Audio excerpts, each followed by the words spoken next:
Layton. And it's Leah Bonema. And we had so many great questions from you all in the wilderness that we have a bonus episode. So here we go. And these questions are all from Dallas, Texas. Yes! For those of you who haven't been to a live show, A, you should come. B, Nick and I answer questions from the audience. And we got so many that we weren't able to answer them all in the time. So we're answering them now. Yes, and what's fun about the live show is we don't know what the questions are in advance. So you're getting to see it live on stage, us figure it out. And so that's always very entertaining. It's also not only figuring out the question, but it's also figuring out if we can read the question. Yeah, although I gotta say, for the most part, everybody does have great penmanship. I would say everybody in Dallas, every single one was legible. Yes, that is definitely true for Dallas. LA, we had to put a few back in the bucket, remember? We were like, we're going to have to get somebody else involved. But Dallas, lovely penmanship. So the first question is, I've been trying to put together a Mahjong group with 2 friends. One of them wants to invite a fourth that I do not find pleasant at all. Ideas on how to handle this, as we will need a fourth. You know, I think I would like to dedicate this answer to me growing as a person. Okay. Okay. And also to, 10,000 years with Nick Layton as my partner. Sure. I think we should just be direct about this because polite honesty, what is the person going to say? Let's not beat around the bush and we could just say, hey, I love that we're trying to find a fourth person. I've never particularly, this is the exact wording I'm looking for here, but some sort of this person doesn't make me feel good, or this person sort of rubs me the wrong way, or we haven't really had pleasant interactions. I'd love to find a different person. Okay. Oh, interesting. Okay. I think that is one avenue we can go down. But first, Mahjong. Is this the first Mahjong question we've had? Maybe, because you bring it up so much that I play Mahjong all the time, but I don't know if we've actually ever talked about Mahjong etiquette. I don't know. We should do a deep dive. We should do a deep dive. All right. Stay tuned for that. But for this, yes, if you don't know, Mahjong, it's a lovely game. It's played with tiles. It does need 4 people who sit around a table, 1 on each side. And so we do need a fourth person. And having played a lot of Mahjong with a lot of different types of people, it is nice if there's a nice vibe. Because if you are playing with experienced players, you do have the opportunity to multitask. You're playing Mahjong, you're also talking. You're conversing, you're making conversation, you're doing all of that. If this is a more beginner group, so much of the conversation is spent on the game itself that even if you don't like the person, you're not actually going to be talking to them about anything other than like, oh, what is this tile? Is this a legal move? Et cetera, et cetera. Just the game mechanics. So you might actually get away with having this person, and maybe it's fine. But okay. Or, yeah, I guess if we don't want them, then that's fine. I guess my question is, the idea of somebody being unpleasant, that is quite broad. What do we mean by unpleasant? Are they just dull? Are they a cheater? Are they condescending? Like, what is unpleasant? And can we work around that? Well, my guess is that because it's our Wolf's family saying unpleasant, they're being kind to this person. And really, this person is just the worst. Horrific. They're the worst. Because I have a feeling that our Wolf's family would find ways to deal with little incompatibilities. We could have worked. So my guess is that this person is actually slightly egregious. Okay. Yeah. And they're just trying to be polite about it. Yeah. All right. Typical Wolves listener. Being nice. Being nice. So another idea is you find the fourth. You need a fourth person. You find this person. It should come from your Rolodex. And so that could solve the problem. Yes, but then what would they say? Oh, I'm sorry, I already asked Lisa. Oh, I've got our fourth person covered, but thank you so much. My guess is that this is a group where they talk about who the last person is together. Okay. And so our letter writer saying, oh, I already went and did this without your permission, it would be a whole other issue. Okay. So then we're back to the polite yet direct approach that you advocated at the beginning. Since there has to be another person, you're going to have to say it. Okay. So then the question is like, how do we say it in a nice way? And so I think it's just, oh, I don't know if Chad is a good fit for this game. How's that? Yeah, and I think you're going to have to be ready with another one. Okay. Oh, Chad, I'd rather not. But let's see if we can find another person. And then they'd be like, why? And I'd be like, well, because in 1985, I was in school and Chad came up to me on the playground and I'm still holding on to that. I guess could we say like, oh, well, Chad's not my favorite.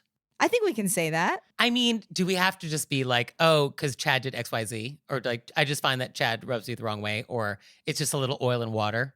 Maybe that's kind of nice. Oh, oil and water is nice. Yeah. Oh, it's just a little oil and water. I like that. And then if the friend was sassy, they'd be like, let's make vinaigrette. But hopefully they won't say that. Hopefully they won't. Like, hopefully you taking the step to just sort of be honest and be like, hey, let's find another person that we all feel good about. They can get that. Yeah. So let us know how that goes. And Mahjong Deep Dive. Oh, get ready. Oh, it's my favorite thing. So our next question is, quote, how do you get a person to stop correcting your pronunciation of words, especially when they're wrong? I mean, this is a fun one. There's so many possible answers for this. Yeah, I mean, I've experienced this. You've experienced this. Everybody's experienced this. Oh, I regularly experience this. And I think I'm on the record of saying that one of the things I dislike the most is when somebody is rude and wrong at the same time. Yeah, no, that is on the record. It's not a combination that works for me. And so, yeah, I mean, correcting people's grammar, correcting people's pronunciation, unless there's a real need to do it, unless you don't know what they mean, we got to clarify it in the conversation. If you get it, just let it go. Especially because people say things differently from different parts of the country. Oh, yes, there's definitely that. I mean, I have definitely gotten feedback from listeners who say I've pronounced something wrong. And then I go back to the tape and I'm like, no, I said it right. So I think I'm good. It might just be my San Francisco accent. Okay, I'll give you that. I will say the one time I really appreciated it was a friend of mine. I was going to Biloxi and I was driving with the dogs and I stayed with her and she's from outside Biloxi. And I kept going, I'm going to Biloxi. And then she goes, just so you know, when you're there, it's Biloxi. I appreciate that. I really appreciated it because I don't need to announce myself when I come in. Hey, is this Biloxi? Yeah, I mean, I would imagine they still know you're not from there, but at least you're pronouncing it correctly. Well, I want to pronounce the name of the town that I'm in. Yes, I think that is courteous. Yeah, I think that it's is the nice polite etiquette. thing to do. But if it's somebody saying nuclear or nuclear, like we just let it go. Tomato, tomato, potato, Right. potato. Octopuses, octopi, we just let it go. That is never. Although, if somebody corrects us and we don't want to let it go, feel free to go, oh, is it? And pull out that phone. So, yes, I think letting it go is nice. And I guess the question is this a one-off with this person or is this a pattern? It says, how do you get a person to stop? Oh, yeah. Yeah. So this is not a one-off. This is what a person does. I think with this person, we could almost go, hey, you got to stop doing this. You keep correcting me. Yeah. I think we might just want to be direct and be like, hey, I notice you do correct my pronunciation a lot. I'd rather you didn't. Please stop. Please stoop. Please to ha-ha. So that would be quite fun. That would actually be kind of a nice way to soften it. Where you're just like, I know sometimes my emphasis is on the wrong syllable. And so I would appreciate if you just let it go. And then at the end, you could go, especially since sometimes you're wrong, and then throw in a wink. I think that, okay, this is nice. Yeah. Let's let bygonies be bygonies. Okay. So our next question is, quote, my best friend's husband used to work for me. Unfortunately, I had to eliminate his position. She blamed me and said I could have found a way to save his job. I couldn't have. Question, should I invite them to my son's wedding? This is so loaded. This took such a turn. I was like not prepared for this to be a wedding question. I love that at the end, it's a wedding question. It's a wedding question, but how did we get there? I know, I wish we could just have like a sit down and just get the full story. Yeah, I'm sorry we didn't get to answer this question live on stage because there would definitely be some follow-ups I would want to do in the moment. But okay, what do we do about this? I wouldn't go on a whole thing about working with people that you know, but fraught. That horse is out of the barn. Yeah, the horse is left. Yeah, There is no barn. There is no horse. Yeah, I was going to say that. And the barn got sold to somebody else because they couldn't have that job anymore. So my first question, though, actually is, has this person been actively hostile since? What is the current state of the relationship? This thing happened. They blamed you for it. Have we seen them socially since? I feel like, yes. I feel like this person is actively blaming me regularly. Okay, so this is continuing. And so is every interaction sort of chilly? Or would this wedding be the first time we've actually seen them since all this went down? My first question, actually, even before that is, does my son want them at the wedding? Oh, I mean, that's a different thread, which is like who gets to invite whom to weddings. Yeah, but that's the thread that I'm going to lean into. Okay, continue this thread. Right? Because then it's sort of, oh, it's out of my hands. Well, that, okay, I see where you're going with that. That would be if, okay, we do not invite this person to the wedding. They complain to you or somebody you know.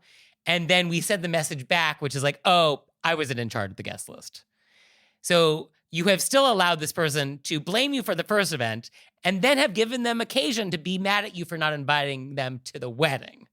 Even if you have a good explanation for that, you are still allowing them to be mad at you again. My reading of this is our letter writer doesn't want them at the wedding.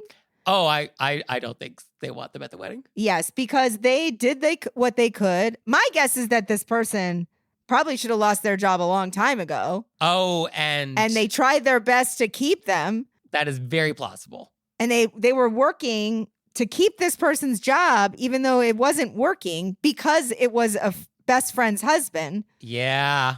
And then even though they went that extra mile, their friend is still complaining and blaming them. Yeah. And they don't want them at this wedding. Okay. So I guess it comes down to, if you extend the invitation, it would be an olive branch. And it does not admit fault for the previous event. So you could extend that olive branch. And then I guess the question is, would they accept it? I guess if they're still mad at you, they probably wouldn't, in which case, win-win. You get the credit for inviting them, and then you don't have to have them there. If they do show up, I guess the question is, what would that tension be like? Would there be tension? Well, you could be very direct and say, hey, I know you're still mad at me because you think I could have saved Chad's job. Again, I couldn't. This is not about that. Our son is getting married. You have a relationship with him. You know, you've known him his whole life. You're my best friend. You are invited, and it's a day, and it's about him. So hopefully you can, set that feeling aside for the day. Yeah, please feel free to join us. And then we seat them in Siberia. Like their table is just far, far away. Yes. Yeah. Okay. Let us know how this goes. I would love some aftermath on this one. Yeah. Yeah. So our next question is, quote, how do I handle taking care of the birthday meal, but not the entire check? Not the bar tab, only the meal. I guess my first question is, are we already at the meal or is this the invite? Oh, I mean, that matters. Oh, yeah. At what point are we making this declaration? Because I think if we haven't got there yet, we could say, please come out for this. I'm covering everybody's food. Drinks on you. Yeah. Yes. I mean, the rule is an invitation should include all of the details that a guest needs to have in order to decide whether or not they want to accept. And so if one of the details is, I'm going to be paying for all of my alcohol, I would need to know that before I accept the invitation. So if that's what you want to do, okay, no problem. But then, yeah, we got to say that. And then I guess, like, logistically, when we get there, we would have to tell our server, hey, I'm covering everybody's food, but people are getting their own drinks. Yes, we definitely need to make arrangements with the restaurant in advance. We cannot have a situation where the check drops and now we're like dealing with that. Unless we haven't done it and then we just want people to Venmo us for their drinks. I guess that could also be fine, yes. But people just would need to know in advance, like, oh, that's what's happening. Yes, that's if this was all planned out in advance. And I would definitely want the detail, are you covering all drinks or just non-alcoholic drinks? Like, we need a little clarity on that too. Because like bar tab, I guess, is that alcohol? I assume that's just alcohol. But like, could it also mean lemonade? I just would want that detail clarified. Yeah, so ideally this is going on the invitation. Mm-hmm. That's going to be clear. Then we're going to make it clear to our server. Yep. So barring that didn't happen and we're at... Oh, please tell me that's not what's happening. I'm going to say it could happen, Nick, and then let's just figure out how we deal with it at that point. Okay, so I'm at dinner. Oh, this is a great dinner. Oh, golly. Happy birthday, everybody. Oh, okay. Oh, check's here. Okay, Leah, I see, I'm going to cover your meal, Leah. But I see you had some beverages, a lot of Diet Cokes here. So I'm going to need you to pay me for those. No, I think you should say. No, that's the no. That little dialogue was the not how to handle it. I was just trying to walk through the scenario of like, oh, what is happening here? Yes. Oh, yeah, don't do it that way. Yeah, I was like, no. But I think we can say, hey, I'm going to get everybody's food if y'all just want to figure out your drinks. Okay, so the check dropped, and then you say that cheerfully. And then everybody's like, oh, I thought drinks were covered because you invited us. I mean, this is what our letter writer wants, so this is what I'm going to say. Okay. So I guess if you just were already there, you didn't tell your guests that there was going to be this little bait and switch, and you still want to collect, then yeah, I guess it's, hey, I'm going to cover everybody's meals, but you can just Venmo me for the drinks. Well, the thing is that with this question, it could even be that this person, it's not their birthday party. They want to cover for the birthday girl or boy, and they're a guest, and they want to get the bill. Oh, okay. We don't know who this person is. Oh, okay, what part they play. So you think our letter writer is not the host? Our letter writer might not be the host in this because they're not saying they're the host. Well, then that's much easier because then it's like, hey, everybody, I'm not the host, but I would love to cover the meal for the birthday person. So I'm going to throw down for that. Yeah, because I kind of think that that might be it, and I think that's fine. That is not it at all. It's totally might be it. And I think you're totally fair to say I'd love to cover the meals for everybody, and then everybody can just get their own drinks. Well, then that's fine if another guest wants to do that. Fine. Okay. But that is not what is happening. But if that is what's happening, I think it's fine to be very clear. I'd love to cover the meals. Y'all get your own drinks. Okay. So, letter writer, I think we have some ideas for you. I think we really covered it. Yeah, we sure did. So, our next question is, quote, what do you do if your hostess doesn't have toilet paper in the guest bathroom? These are always like, can I just get one more question? How far into the bathroom experience are we when we figure this out? This question has been haunting me. I have been haunted by this because, yeah, I mean, that is my question. How far in? What are we doing? Are we committed? What is my level of engagement? What is my level of engagement? Because what I think is particularly difficult about this question is that this is in a private home. In a public bathroom, I think we're all trained to survey the environment, yes, look for hazards, look for supplies, and decide, is this a place I am prepared to commit? I think we are always sort of prepared for that in a public space. In a private home, I don't know if we have our guard up in the same way. No, we don't. And also, Nick, I don't know if you know this about women's restrooms. If you're in a women's restroom and you get caught, you reach under and you thought it was there because it was shaded, and then you realize, and you're too far committed. You can just say, "Excuse me, next stall. Do you any chance have an extra square of paper?" Yeah, okay. That also is something you could do in a public environment. Ladies are passing underneath. But in a private home, yeah. So I am assuming, well, I guess let's not assume. I've walked into the bathroom. There's no toilet paper. Easy to solve. Yeah. We go to our host. Hello. Do you have any more toilet paper? Yes. And that seems pretty straightforward. Yeah. So I feel like that is not what is happening because I don't think we would get this question. Yes. If it were that easy. Yeah. And so, okay, a host has made a rookie mistake. There is no toilet paper, or it has just run out. Yeah, the person before us might have made a pillow with it. And sure. And there's no backup. I mean, that's the rookie mistake for a host. You got to have backup. I got to assume that this person has already looked under the sink. Oh, yeah, you've done all the things. Sure. So now I think we have to turn to alternatives. So now I think we're looking at easy Kleenex. Then we're going to go to cotton balls, Q-tips, right? I might pull out my phone.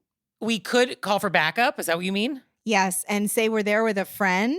Hey, I'm in the bathroom. Mm-hmm. I have committed. Mm-hmm, mm-hmm. And I realize there's no toilet paper. Yeah, I think that would be fair.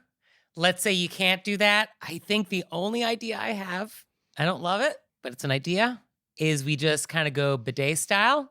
We use our hands. We wash them good afterwards. And that's what we're doing. I would also say for the ladies, if you're doing a number one, you can always do a woods style. Okay. Which is move into a squat and then do a little dance. Get a little air movement. Okay. That's called woods style. I call it wood style. Okay. Interesting. So when you're hanging off at the back of a tree. Okay. So this is an idea. Okay. And then you're shake it. Flush, wash your hands. Yeah. Go out, say to the host, hey, you're out of toilet paper. Get your toilet paper. Bring it back to the bathroom. Tidy up. Tidy it up. Okay. Wash your hands. Go back out. Okay. Yeah. I guess that is how we would handle that. If it's a more extreme event. If it's a more extreme event, then you just live in that bathroom now. I don't think Emily Post has ever contemplated this. And the title of the question would be, should I get the shower curtain involved? Yeah, I mean, what surfaces are at my disposal? Yeah, I mean, there's hand towels, maybe, shower curtain, rugs, your own clothing. You could wait there until somebody else needs to use the bathroom. And then when they knock, you go, thank goodness you came. Can you go get me some toilet paper? Oh, that's interesting, to just be there as long as possible. Or just be there until someone gets worried and checks up on you. Yeah, or just walks past the door and you go, hello? Yeah, is anybody out there? Can anybody hear me? Or in a lot of areas, there is Amazon like 1 hour delivery. So you could actually just order toilet paper on Amazon and have it delivered to where you are. That could work. And then it rings the door and then the host says, did somebody order toilet paper? And you yell from the bathroom. Yes, me. Yes, bring it up. That actually, that might be the best option. I mean, your legs will have fallen asleep. Okay. I mean, there's no good answers here. But I think we came up with a lot of bad answers. We came up with the best it's going to be. And then I think we have to note this about this host, that this is a BYOTP kind of situation in the future. We cannot leave things to chance. I'm telling you right now, I don't go anywhere without a tissue in my bag. Yeah, I mean, that's smart. Yeah, you should always have some tissues on you. You always need to have tissue because you don't know what you're walking into. Yeah. And then I guess as the person walking into this situation, it's on you a little bit to not have checked, right? It's on you a little bit, a little personal responsibility. Sometimes you're so focused on holding your pee because you were like talking, something else was happening, or you just arrived and like you've been driving, you just run in. Okay. And then, you know what I mean? You were assuming. I don't mean to victim shame. It seems like what's happening. And I want to say a lot of times there's a lot of things happening. That's true. Yeah. And it may just be what it is. Sometimes we just find ourselves in circumstances. Yeah. And the only goal had been to make it to the bathroom, Yeah. And you achieved that goal. Yes. But then, yes, things followed. So thank you, Dallas. I mean, what great questions. Thank you, Dallas. And so you out there, do you have questions for us? Oh, yes, you do. Let us know. Let us know through our website, wereyouraised-by-wolves.com, or you can leave us a voicemail or send us a text message, 267-CALL-RBW. And we'll see you next time. Bye. Bye.